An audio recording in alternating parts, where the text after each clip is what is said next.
Assalamualaikum dan salam sejahtera. Yang saya kasihi Dr. Kamaruzaman bin Maiduni selaku pensyarah subjek kajian tindakan.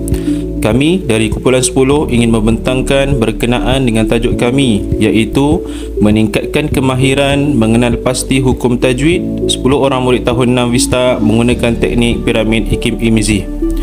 Sebelum memulakan pembentangan, izinkan saya memperkenalkan ahli kumpulan 10 yang terdiri daripada 5 orang ahli, iaitu yang pertama Muhammad Firdaus bin Abdullah, yang kedua Muhammad Najah Nafhan bin Azman, yang ketiga Muhammad Hasnul Ashraf bin Adnan, yang keempat Ahmad Bazdi bin Saud, yang kelima Huzaifah bin Mazilan. Seterusnya kita akan masuk kepada isi pembentangan. Assalamualaikum warahmatullahi taala wabarakatuh. Kita teruskan kepada refleksi PDP, yang mana sepanjang proses pengajaran dan pembelajaran yang lepas, masalah yang dapat dikesan yang timbul dalam kalangan pelajar semasa proses pengajaran dan pembelajaran Al-Quran. Pelajar menghadapi masalah dalam mengenal pasti 5 hukum tajwid nun mati, iaitu iqlab, idgham bil ghunnah, idgham al ghunnah, izhar halqi dan ikhfa haqiqi. Selain itu, masa yang singkat membuatkan pelajar tidak mencapai objektif pembelajaran. Peruntukan masa pengajaran yang singkat membuatkan pelajar tidak dapat mencapai objektif dalam pembelajaran. Waktu yang terbatas membuatkan pelajar tidak memiliki waktu yang cukup untuk mempelajari dan memahami, sehingga menyebabkan mereka hilang fokus dan sukar bagi murid untuk mencapai tujuan pembelajaran dengan baik. Seterusnya, penggunaan kaedah chalk and talk yang kurang berkesan. Penyelidik mendapati bahawa kaedah pengajaran yang sama yang sering diamalkan dalam pembelajaran ilmu tajwid, iaitu kaedah chalk and talk, yang mana lebih tertumpu pada guru dan papan hitam dan tidak berpusatkan murid. Kemudian, penyampaian guru yang kurang efektif dan gaya pengajaran yang kurang menarik minat pelajar, yang mana menurut kajian Hamid Hamzah, Jaafar dan Muhammad Hilmi Mat Said 2021, permasalahan dalam memahami hukum tajwid yang berpunca daripada penggunaan kaedah pengajaran secara tradisi, penggunaan buku teks semata-mata sebagai BBM, menyukarkan pelajar untuk mempelajari, memahami dan mengingatinya. Persekitaran kelas yang kurang menarik, yang mana sedikit sebanyak dapat mengganggu persekitaran pembelajaran. Menurut Al-Karusi dan Al-Mamari 2018, bahawa persekitaran kelas yang tidak menarik dapat mempengaruhi tingkat motivasi belajar dan prestasi belajar pelajar. Selain itu, segelintir ibu bapa mengambil ringan terhadap pembelajaran hukum tajwid anak-anak. Seterusnya adalah fokus kajian, yang mana fokus kajian saya adalah mencari kaedah yang mudah, seronok dan berkesan untuk meningkatkan kemahiran mengenal pasti hukum tajwid dalam kalangan pelajar. Seterusnya kita akan beralih kepada objektif. Sebelum itu, saya mahu memperkenalkan diri. Nama Muhammad Najah Nafhan bin Azman, nombor metrik P123232. Baiklah, untuk objektif ada 2. Yang pertama, objektif umum, dan yang kedua, objektif khusus. Baiklah, saya memperkenalkan objektif umum. Yang pertama adalah untuk meningkatkan kemahiran hukum tajwid bagi 10 pelajar tahun 6 Vista melalui program intervensi yang diperkenalkan, iaitu teknik piramid IQ, IB, IMI, ZIH, disebut Hakim Imizi. Objektif umum yang kedua adalah menguasai kemahiran ilmu tajwid dengan baik serta akan lebih meminati mata pelajaran ini bagi para pelajar. Objektif umum yang ketiga adalah misi pencapaian cemerlang dalam bacaan Al-Quran sekaligus berjaya dalam peperiksaan melalui aplikasi teknik ini. Baiklah, bagi objektif khusus yang pertama, untuk memastikan 100% murid tahun 6 Vista lulus dalam ujian mengenal pasti hukum tajwid serta huruf di dalamnya setelah menggunakan teknik piramid ini. Yang kedua, objektif khusus adalah untuk memastikan 100% murid tahun 6 Vista lulus dalam ujian mengenal pasti sifat dengung atau tidak dengung setelah menggunakan teknik piramid EKIP imaging ini. Baiklah, untuk objektif khusus yang ketiga, untuk mengenal pasti perubahan daripada sikap, tingkah laku dan minat bagi 10 orang murid tahun 6 Vista terhadap mata pelajaran tajwid semasa ujian pos berbanding semasa ujian pra. Bismillahirrahmanirrahim. Terima kasih kepada sahabat saya yang mentangkan sebentar tadi. Jadi seterusnya, untuk sasaran kajian sebelum itu saya perkenalkan diri saya. Nama saya Huzaifah bin Azilan. Nama matrik P1245330 akan membentangkan tentang sasaran kajian. Jadi untuk sasaran kajian pada kali ini, kami memfokuskan terhadap ataupun kepada 10 orang pelajar 6 Vista yang tidak boleh ataupun tidak mampu untuk mengenal pasti hukum tajwid 5, iaitu nun sakin. Assalamualaikum warahmatullahi taala wabarakatuh. Saya Muhammad Hasnul Asraf bin Atan, nombor matrik P12945. Untuk kajian tindakan, saya akan membentangkan tinjauan awal, iaitu ujian pra. Ujian pra yang dibuat untuk mengenal pasti tahap penguasaan murid mengenal hukum tajwid 5 dan dijalankan sebelum sesi bimbingan. Pengaji telah membuat tinjauan awal berkaitan dengan masalah yang dihadapi oleh 10 orang murid tahun 6 Vista. Kemudian soalan pra ini dibuat untuk mengukur kelemahan murid-murid tersebut. Ujian pra ini terdiri daripada 10 soalan subjektif dan murid-murid dikehendaki menjawab kesemua soalan yang diberikan dalam masa 30 minit dengan menggunakan kaedah kertas dan pensil. Murid-murid ini akan dipanggil dan ditempatkan di dalam kelas untuk menjawab ujian pra ini. Meja murid telah ditetapkan jarak supaya tidak meniru semasa ujian dijalankan.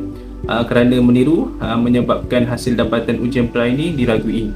Kemudian keseluruhan maklumat yang diperolehi telah dianalisis dan hasilnya telah memberi gambaran yang sangat jelas terhadap bilangan murid yang terlibat serta tahap pencapaian penguasaan mereka.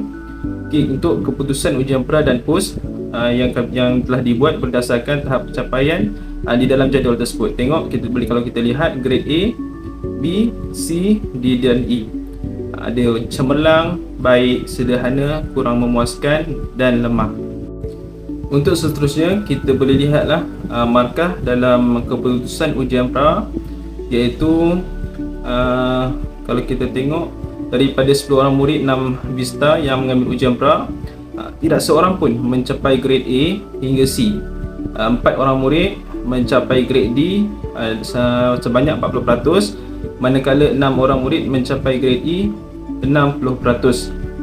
Ini menunjukkan bahawa hasil analisis ujian pra ini mendapati murid-murid yang terlibat dalam ujian pra ini mempunyai masalah dalam menguasai hukum tajwid 5 dan banyak sekali kesalahan ketika mengenal pasti perbezaan dalam setiap hukum tajwid 5. Selain itu juga hasil analisis dan pemerhatian sepanjang sesi pengajaran dan pembelajaran mendapati kebanyakan murid-murid sebenarnya tidak memahami secara jelas dan terperinci apa yang cuba pekaji sampaikan, kerana penggunaan kaedah chalk and talk ataupun menggunakan perkataan atau tulisan ini tidak memberi kesan terhadap pembelajaran murid-murid. Seterusnya kita pergi ke dapatan kajian. Dapatan kajian di dalam kajian tindakan ini ada 3. Yang pertama, pemerhatian. Yang kedua, ujian pra dan pos. Yang ketiga, soal selidik. Untuk pemerhatian, pengkaji telah membuat perhatian ke atas tingkah laku pelajar sebelum dan selepas kajian semasa sesi pengajaran dan pembelajaran berlangsung. Apa yang pengkaji perhatikan? Pelajar ni tidak fokus ketika sesi pengajaran berlangsung kerana mereka ni kurang minat terhadap subjek tajwid. Pengkaji juga merasakan bahawa ianya disebabkan penyampaian dan gaya pengajaran guru yang kurang efektif. Punca pelajar ni tidak fokus dan tidak menarik pelajar. Sebagai seorang guru, pengkaji perlu merancang dan menjalankan pelbagai aktiviti yang pelbagai untuk memberi ruang kepada setiap pelajar terlibat aktif ketika sesi pembelajaran. Seterusnya, untuk ujian pra dan pos. Ujian pra telah diberikan kepada kumpulan sasaran iaitu 10 orang murid tahun 6 Vista. untuk mengetahui sejauh mana pengetahuan dan penguasaan mereka berkaitan subtopik hukum tajwid 5. Item ujian pra ini yang diberitahu sebelum ini iaitu terdiri daripada 10 soalan yang berkaitan yang diambil daripada kertas soalan ujian perasaan tahun sebelumnya. Selepas pengkaji mengambil kertas jawapan, pengkaji tidak membincangkan jawapan tetapi diteruskan dengan memperkenalkan teknik baru iaitu teknik piramid Kimizi untuk memperbaiki markah pelajar kepada yang lebih cemerlang. Seterusnya untuk soalan selidik, borang soalan selidik telah diberikan dan diedarkan kepada setiap pelajar untuk mendapatkan maklum balas berkaitan hukum tajwid 5 dan selepas teknik piramid Kimizi ini diperkenalkan. Okey, terima kasih. Nama saya Muhammad Firdaus bin Abdullah, Nur Metrik P123241. Okey, saya akan teruskan pula pada bahagian penilaian. Pada bahagian ini, kita dapat lihat berkenaan dengan pemerhatian, keputusan ujian pra dan pos dan keputusan soal selidik. Untuk pemerhatian sebelum dan selepas kajian, pelibatan murid dapati lebih aktif dalam proses pembelajaran dan menarik minat mereka terhadap perubahan gaya pembelajaran. Dan yang kedua, pelajar lebih berkeyakinan ketika menjawab soalan dan tidak lagi malu untuk bertanya soalan. Dan yang ketiga, pelajar berjaya melihatkan kemampuan mereka dalam membetulkan kesalahan yang sengaja dibuat oleh guru untuk menguji kefahaman. Okey, dan seterusnya di sebelahnya dapat kita lihat berkenaan keputusan gagal dan lulus ujian pra dan pos. Didapati di sini iaitu ujian pra mengalami sebanyak 100% gagal dan 0% lulus. Dan dilihat perubahan yang ketara di bahagian ujian pos iaitu 100% lulus dan 0% untuk gagal. Berikut merupakan perbezaan ujian pra dan pos iaitu sebelum teknik piramid dan selepas teknik piramid. Okey, dapat kita lihat murid A mendapat 20% ketika ujian pra dan meningkat sebanyak 80% pada ujian pos. Perbezaan peratus bagi murid A ini ialah sebanyak 60%. Okey, untuk min keseluruhan bagi ujian pra adalah 13% dan 73% bagi ujian pos. Maka perbezaan keduanya ialah sebanyak 60%. Okey, untuk cara kita kira min keseluruhan, kita mestilah menambahkan kesemua peratus ujian pra dan dibahagikan kepada 10. Begitu juga dengan ujian pos, ditambahkan kesemuanya dan dibahagikan dengan 10. Maka kita akan dapatlah min keseluruhan. Bila kita dapat min keseluruhan ujian pra dan kita dapat min keseluruhan ujian pos, maka kita akan tolak untuk kita dapatkan perbezaan.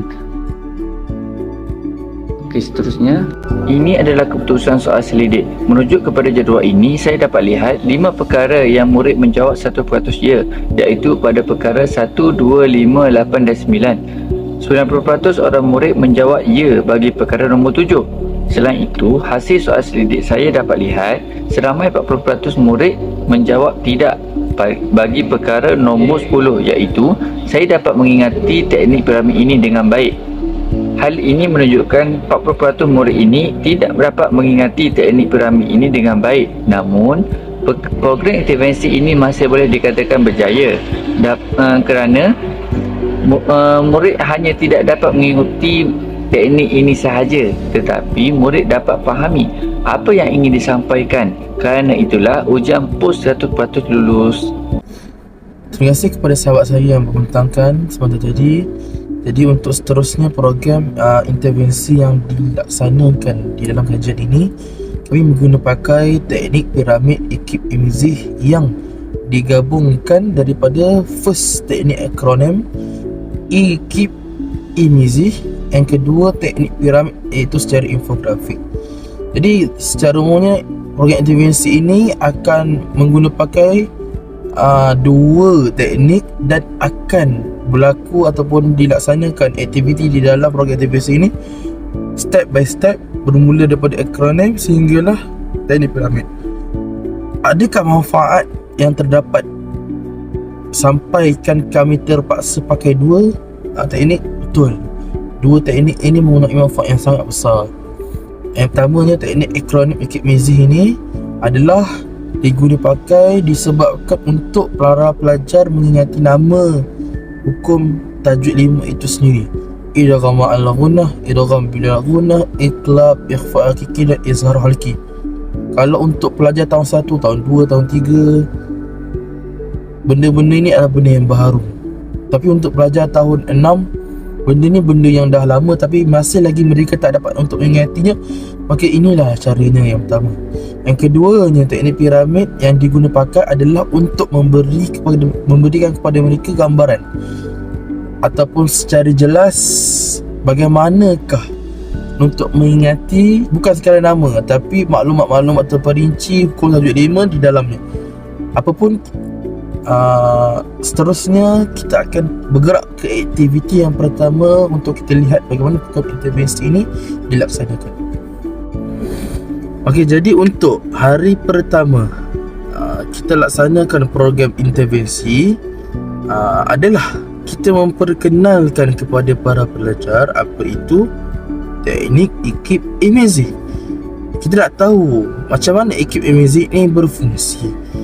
Kita nak tahu ikip imaging ini adalah akronim yang membantu para pelajar untuk mengingat nama dia ataupun susunan dia. Ikip imaging melalui iklab idgham bila gunnah, ikip imaging idgham ma'al gunnah, imaging izhar khalqi dan ikhfa hakiki. Maka secara turutan dia mereka akan ingat cara begitu. Kalaupun diorang tak boleh ingat nama, diorang ingat akronim, maka diorang boleh dapat sekurang-kurangnya apa hukum-hukum dia. Jadi di situ kita akan selitkan satu aktiviti menggunakan kad manila ataupun kad yang berwarna-warni, yang mana pada kad itu kita akan berikan kepada mereka satu identiti. Contoh yang pertama, ik itu adalah iklab. Maka kita contoh seperti dalam jadual kita berikan iklab, tema warna dia adalah kuning. Maka pelajar akan ingat kuning itu adalah ik. Sampai bila-bila kuning adalah ik. Dan tema pula iaitu sama ada kuning itu cerah atau kuning itu gelap akan menunjukkan bahawa hukum itu perlu didengung ataupun tidak. Maka bila kita letakkan kuning itu gelap, maka iklab itu hukumnya yang pertama adalah dengung. Kemudian dari segi huruf macam mana pula kita nak tahu? Dari segi huruf, kepada para pelajar, mereka akan dapat kad itu mengikut huruf yang ada pada hukum. Andai kata iklab ada satu hukum, ada satu huruf, maka kad yang diberikan kepada para pelajar adalah satu. Tetapi seandainya hukum itu adalah idgham ma'al gunnah, maka kad yang diberikan adalah 4. Di situ para pelajar akan ingat sekurang-kurangnya. Kalaulah kad itu warna kuning, lepas tu dia pula warna gelap, dapat pula 4 kad. Apa yang para pelajar boleh rumuskan? Mereka boleh rumuskan apa? Yang pertamanya, kuning itu adalah ik, iaitu iklab. Yang kedua, huruf iklab itu ada satu huruf sebab diberikan satu kad. Yang ketiga, tema warna kuning itu sendiri gelap ke cerah? Gelap. Maka perlu didengungkan. Di atas kad itu sendiri akan tertulis hurufnya iaitu ba. Maka para pelajar dapat kad, dapat huruf, mereka satu hari itu perlu menghafaz, iaitu iklab, kuning, gelap, satu huruf. Disebabkan mereka dapat satu kad dan padanya iaitu ba, maka rumusan dia adalah ik, iaitu iklab. Dan seterusnya untuk hukum yang seterusnya, ikip iaitu iklab, idgham bila guna. Idgham bila guna pula gitu. Kalau idgham bila guna ini tak perlu dengung, maka dia akan jadi cerah. Begitu juga seterusnya dan sampailah kepada ikhfa hakiki, yang mana pada hari yang kelima tidak perlu untuk mereka mendapat walaupun satu kad. Disebabkan apa? Kita menggunakan pakai pada hukum ikhfa hakiki selepas mereka dapat menghafal daripada hukum yang pertama hingga hukum yang keempat. Hukum yang kelima mereka hanya perlu mengecualikan daripada yang atas. Seandainya nak tahu hukum ataupun huruf ikhfa hakiki, apa yang perlu mereka lakukan? Mereka perlu mengingati balik hukum iqlab apa huruf dia, hukum idgham ma'a idgham bila, dan hukum izhar apa huruf dia. Selain daripada itu adalah huruf ikhfa. Tak perlu mereka hafal 15 huruf. Itu adalah program pada hari 1 hingga 5 melalui program intervensi teknik piramid IKMZ. Kemudian untuk aktiviti yang kedua pula, kita akan memberikan kepada mereka latih tubi selepas daripada hari yang kelima.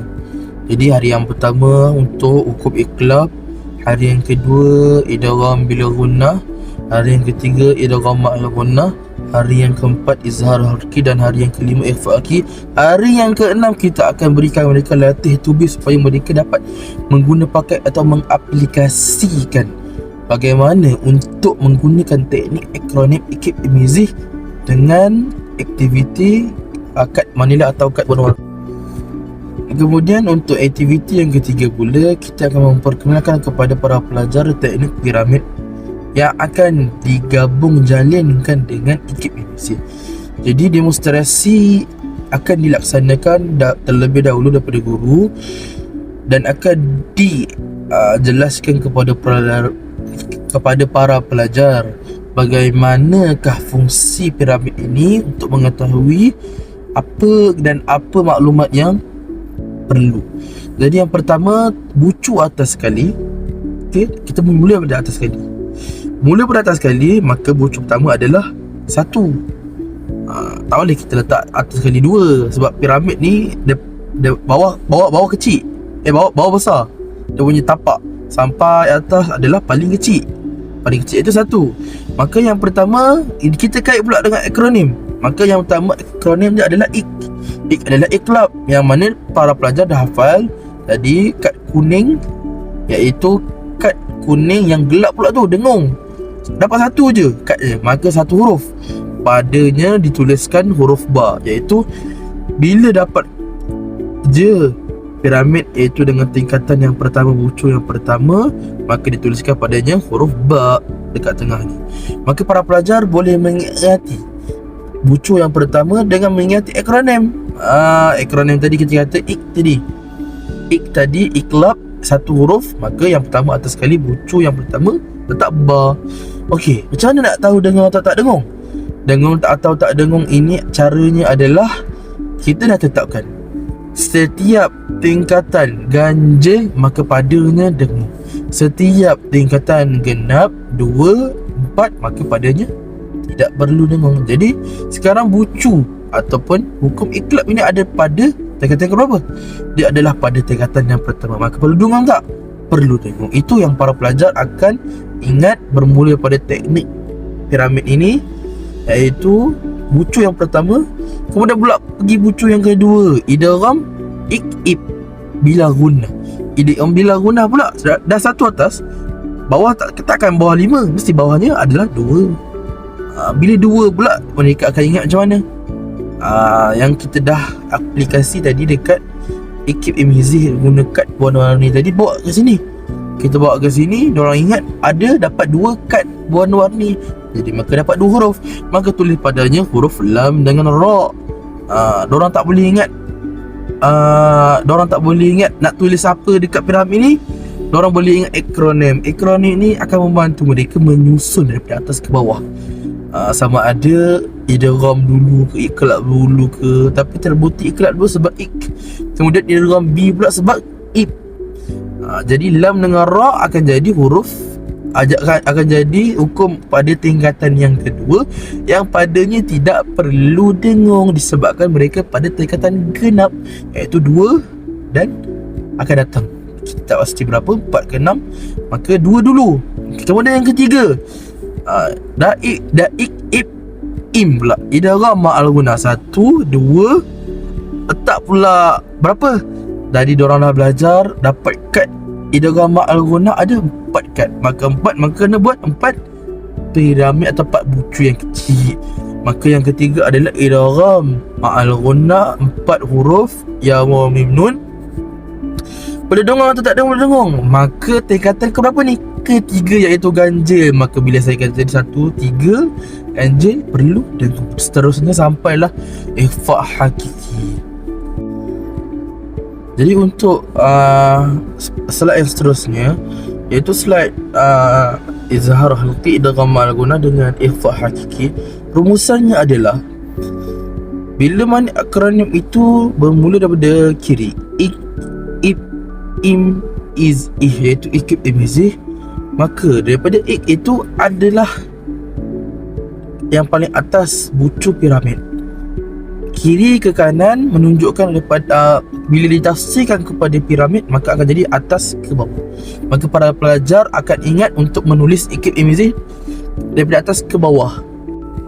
Jadi untuk program aktiviti intervensi yang keempat, aktiviti yang keempat dalam program intervensi ini adalah program NT2B para pelajar dalam meningkatkan kefahaman mereka apa itu teknik akronim ikib imizih dan apa itu teknik piramid, yang mana bila kita gabung jalankan teknik piramid ikib imizih.